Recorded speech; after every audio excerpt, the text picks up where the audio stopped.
Hi everyone, here's the Bookamiss once again, and finally we have a trailer for the Goosebumps movie coming next fall. I can tell you how excited I am about that. I am a huge fan of the Goosebumps books. I loved them as a kid, I still do as a bigger kid, and I'm so really pumped about the movie. I like the trailer a lot. I'm not especially a fan of CGI movies. I prefer horror movies when the monsters are made of stuff. But well, at least I like the way they made the lone gnomes, that they're not in CGI really, they're made in that kind of strange plaster thing. Anyway, I have huge expectations, I can't wait to go and see it in the theater, and I'll review it once it comes out. And some years ago I actually made a video about my top 10 favorite Goosebumps books of all times, but since I just can't stop talking about this friggin' books, here's another one. This one is about the top 5 books, Goosebumps books, that scared me the most.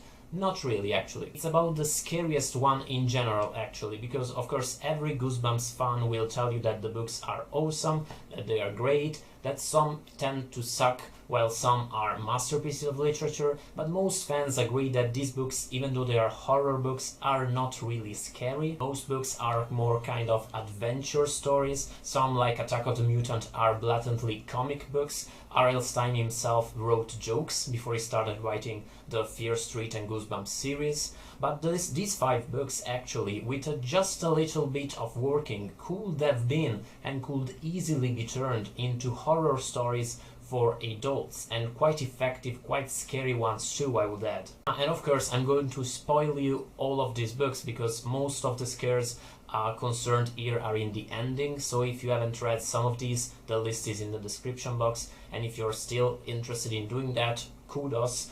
Don't watch this video, I guess, or skip the books you haven't read. Anyway, number 5 is whatever. Calling All Creeps, my favorite Goosebumps. It's actually up there with You Can't Scare Me. This book is not that scary in general. The story itself is not that much of a terrifying tale. It's about these shape-shifting kids trying to convince another, the main character, to become one of them, because they are convinced for reasons that he is the leader of their alien shape-shifting race. The scary thing is the ending, because at the end of the book the creatures actually make him see that if he agrees to be one of them and to turn all his schoolmates into monsters, then he will be the leader of all these monsters. And the moment when he realizes what this implies, because he's always been kind of a nerd, kind of a the guy everybody bullies, the moment when he realizes that, is kind of disturbing when you read it as a kid, because of course he realizes the power he has and he chooses the evil side. Really, an unforgettable one. The TV episode sucked balls. Number 4 is Piano Lessons Could Be Murder. I have to translate the titles because of course I read them in Italian. There is this common misconception that Goosebumps books aren't scary, also because nobody ever dies in Goosebumps books, and that's a lie actually, because people die even on stage in the book, though that happens only once, I think, in Say Cheese and Die. But of course many characters die in these books, even if it happens not during the narration. And Piano Lessons Could Be Murder is an example of that, because it involves a guy, actually a scientist who built a robot, who actually kidnapped and murdered a large amount of children because he wanted to slice off their hands, analyze them in order to create robot hands. And tell me if that isn't fucking scary. That should be a Stephen King story. Number 3, The Werewolf of Fever Swamp. Actually the book which scared me the most as a kid, even though I realize nowadays that yes, it's scary more than many others, but it's not that incredibly scary. Still, the swamp setting, the fact that the main character is often there alone, and especially the final scene, the final confrontation with the werewolf when he is alone in this swamp at night and his best friend turns into a werewolf beside him, that's borderline traumatizing. In this case, the TV episode was awesome. I suggest you watch it even as an adult, because it's still kind of scary. It's probably the scariest of the whole series. That's possibly what scared me the most. Number 2, and these 2 books are both disturbing and are up there together, is The Last Halloween. The title is Attack of the Jack-O-Lantern. Attack of the Jack-O-Lantern. Lanterns, actually. This book is really a horror story for adults. That, again, the general book is not that scary. It's about these kids who are helped by friends of them playing a trick on other douchebaggy kids, and they trip through this Halloween village where they are convinced that they will never be able to leave again. In the end, though, it is revealed that these friends who help the kids playing this trick are actually aliens. And this reconnects with another secondary plot line that has been scattered there in the book, which is that some people in the city where the book is set have been missing for quite a while.